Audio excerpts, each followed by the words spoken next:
आज़म सल्लल्लाहु अलैहि वसल्लम ने फरमाया, ये मिशकात की हदीस है, आक़ाए करीम सल्लल्लाहु अलैहि वसल्लम फरमाते हैं, 3 लोगों की दुआओं को अल्लाह रद्द नहीं फरमाता। ये हुजूर फरमा रहे हैं, दुआ बाप की दुआ औलाद के हक। अगर कोई बाप अपनी औलाद के हक में दुआ कर दे, हुजूर फरमाते हैं उसकी दुआ को अल्लाह रद्द नहीं फरमाता। मुसलमानों, सबकी दुआएं लेने की कोशिश करते हो, जरा माँ बाप की भी तो दुआएं लिया करो। एक होता है दुआ की रिक्वेस्ट करना और एक होता है खिदमत ऐसी करो कि दिल से दुआ निकल जाए। दोनों में बड़ा फर्क है। मैं बताऊं, मैं पहली बार जब बरतानिया गया था तो सिचुएशन ऐसी थी कि जब मैं घर से कमरे से निकलना चाहता, घर से निकलना चाहता तो नौजवान मेरे जूते मेरे सामने रख देते, कोई साफ करके रखता, कोई किस तरीके से। तो नया नया था, पहली बार गया था, तो मैं थोड़ा सा ऑब्जर्व कर रहा था, देख रहा था। एक दिन तो मैंने गुजार लिया, दूसरा दिन भी गुजार लिया, तीसरे दिन मैंने एक नौजवान जब मेरे जूते को उठाकर रखने लगा तो मैंने उसके कांधे पर हाथ रखकर पूछा, मैंने कहा बेटे ये बताओ क्यों ये जूते रख रहे हो? कहा बस आपकी दुआ लग जाए। मैंने कहा मैं तुमको बताऊं मुझसे ज्यादा दुआ किसकी कारगर होगी? तो चौंका हुआ। मैंने कहा बेटे जिस तरीके से मेरे जूते तुम बाहर रखे इस तरीके से रोजाना तुम्हारा बाप जब निकलने वाला हो ना उसके जूते को साफ करके रख दो, खुदा की कसम जब उसकी दुआ निकलेगी तुम्हारा बेड़ा पार हो जाएगा। हम भूल गए ये सब। आज तो बच्चे वजन अपने हाथ में हो तो माँ के हाथ में दे देते, माँ को उठा, मुझे उठाने में शर्म आती है, बाप के हाथ में दे देते हैं। कहां हुआ? क्या इस्लाम सीखा आज तक आपने?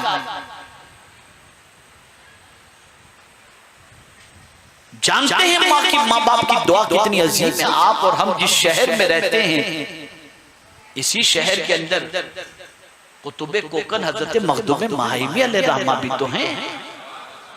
कैसे विलायत मिली? माँ की दुआ ही से तो मिली ना। तो क्या खाली वहां जाकर फातिहा ही पढ़ना है या उनके नक्शे कदम पर चलने की भी भीख मांगनी?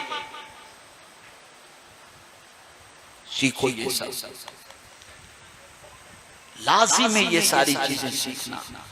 कोई मुसीबत ऐसी नहीं, मैं बहुत चैलेंज के साथ कहता हूं, कोई मुसीबत और तकलीफ ऐसी नहीं जो माँ बाप की दुआ से न टले। अरे दुआ तो अपनी जगह पर, अगर जिंदगी में तुमने खिदमत की है तो उस खिदमत के एवज के अंदर भी अल्लाह तुम्हारी मुसीबतों को टालता है।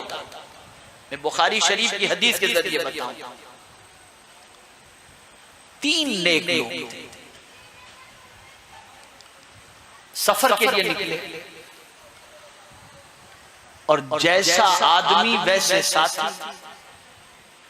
अय्याश होगा तो अय्याश साथी साथ मिलेगा, शराबी होगा तो शराबी साथी साथ मिलेगा, जुआड़ी होगा तो जुआड़ी साथी साथ मिलेगा और नेक होगा तो नेक साथी साथ मिलेगा। सफर में तो आदमी अच्छा साथी ढूंढता है।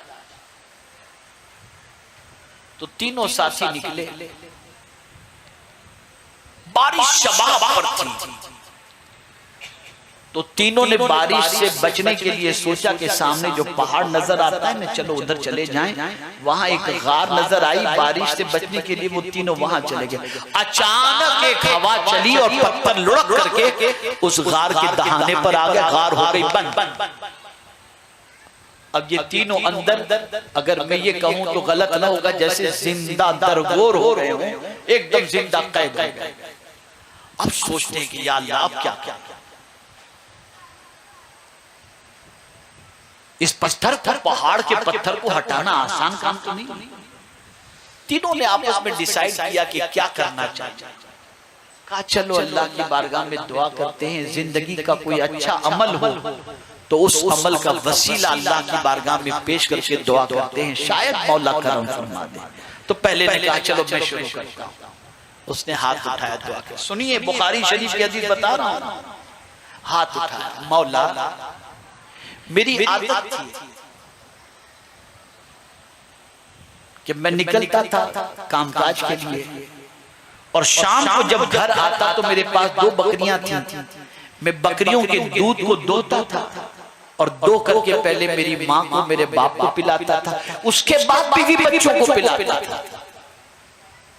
मौला एक बार मैं गया कामकाज के सिलसिले में, रात को जब पलटा तो ताखिर काफी हो गई थी। बच्चे भी भूखे सो गए थे, बीवी भी भूखी थी और माँ बाप भी भूखे सो गए थे। मैंने सोचा क्या कर, तो मैंने एक काम किया कि दूध दो लिया और मैं माँ बाप के सामने खड़ा रह गया, जगाया नहीं हूं। मेरे बच्चों को भी भूखे थे लेकिन उनको पहले दूध नहीं पिलाया। मेरी बीवी भूखी थी, उसको दूध नहीं पिलाया।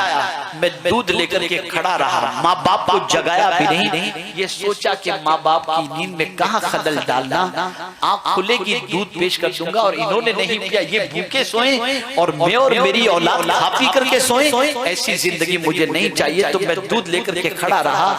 मेरे मौला फिर मेरे माँ बाप की आंख खुली, मैंने उनको दूध पेश किया, उन्होंने बहुत दुआएं दी। अगर मौला तुझे मेरी ये खिदमत पसंद हो तो पत्थर से इस पत्थर को थोड़ा सा हटा दे ताकि हवा आए, इधर ये दुआ मुकम्मल हुई हो, पत्थर हटा। क्या समझते हो आप?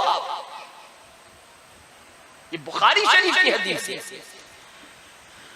थोड़ा सा पत्थर हटा, हवा भी आने लगी, रोशनी भी आने लगी, जिंदगी का सामान थोड़ा सा मैसर हुआ। फिर दूसरे की बारी थी, दूसरे ने हाथ उठाया, पूरा पत्थर नहीं हटा था, थोड़ा सा हटा, दूसरे ने हाथ उठाया। मौला मुझे मेरे चचा की बेटी बहुत पसंद थी, मैंने बहुत चाहा उसे काबू में करने के लिए, लेकिन वो मेरे हाथ नहीं आई।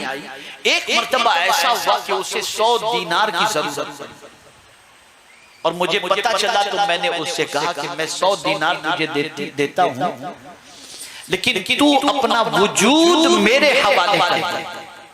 उससे शदीद जरूरत थी, वो इसके लिए आमादा हुई, 100 दीनार भी ले ली। लेकिन जब मेरे करीब हुई और मैंने अपनी ख्वाहिश पूरी करने का जैसे ही इरादा किया, तो मेरे चचा की बेटी ने मुझसे सिर्फ इतना कहा, इत्तक़िल्लाह, अल्लाह से डर। उसका ये कहना मौला मुझे इतना दिल पर लगा कि मैंने फौरन अपना इरादा तर्क कर दिया, सिर्फ तुझसे डरा और ये गुनाह से बच गया। अगर मेरा ये अमल तुझे पसंद हो तो मौला थोड़ा सा पत्थर हटा दे, बस इसकी दुआ अल्लाह ने कबूल फरमाई, पत्थर और थोड़ा सा। अब तीसरे की बारी थी, बुखारी शरीफ की हदीस है, तीसरे की बारी थी। तो तीसरे ने दुआ की, ए अल्लाह मेरे पास एक मजदूर आया काम के सिलसिले में, उसने दिन भर काम किया और बगैर मजदूरी लिए वो चला गया। मैं बहुत तलाश किया, उस मजदूर को नहीं मिला।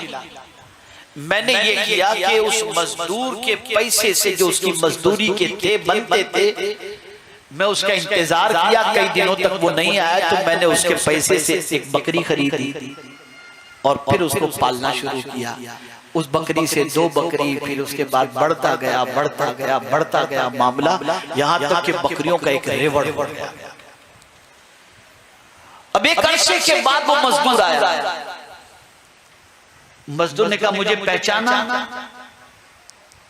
तो मैंने उससे कहा हाँ बिल्कुल मैंने तुझे पहचाना, तू बगैर मजदूरी लिए चला गया था, आज मजदूरी लेने तू आया? कहा तेरी मजदूरी ये कि जितनी बकरियां यहाँ पर है ना, ये बकरियां और बकरियों को चराने वाला ये सब तेरा, ये सब लेकर के जा। वो कहते हैं मजाक तो नहीं कर रहे हो? कहा नहीं मजाक नहीं कर रहा हूँ, तेरे पैसों को मैंने बचा के रखा था और तेरे पैसों से इतना मुनाफा हुआ है, आज ये मुनाफे के साथ तू लेकर के चला जा। बस मौला ये सिर्फ तुझे खुश करने के लिए मैंने किया था, अगर तू इससे राजी हो गया तो पत्थर हटा दे। अभी दुआ मुकम्मल हुई, पत्थर मुकम्मल हट। ये सीखो, ये सब आज सबके पैसे खा रहे हो, मजदूर का पैसा तो खा गए, व्यापारियों का पैसा तो खा गए, उसका पैसा तो खा गए, और उसके बाद कोई काबे में जाकर के दुआ करे तो कहां दुआ कबूल होगी? दुआएं ऐसे कबूल नहीं होती। ये सब ज़ाब्ते हैं दुआ की कबूलियत के, ये सब तरीके हैं दुआ की कबूलियत के। तो ऐ रसूल आज़म सल्लल्लाहु ताला अलैहि वसल्लम के दीवानों, बड़ा ऊंचा मर्तबा है माँ बाप का, बड़ा ऊंचा मर्तबा है, बहुत बुलंद वाला मर्तबा है माँ बाप का। खुश नसीब है वो बंदा जो अपने माँ बाप के कदमों से लिपट कर उनकी दुआएं लेता है, उनकी खिदमत करता है। अब आखिरी बात अर्ज करके मैं अपनी गुफ्तगू को खत्म करता हूँ। जिंदगी भर याद रखिएगा, सारी दुनिया के लोगों की बद्दुआ और माँ बाप की दुआ आपके साथ है ना, आपका कुछ नहीं बिगड़ेगा। और सारे लोगों की दुआएं आपके साथ हो और माँ बाप की बद्दुआ हो तो किसी की दुआ आपके काम नहीं।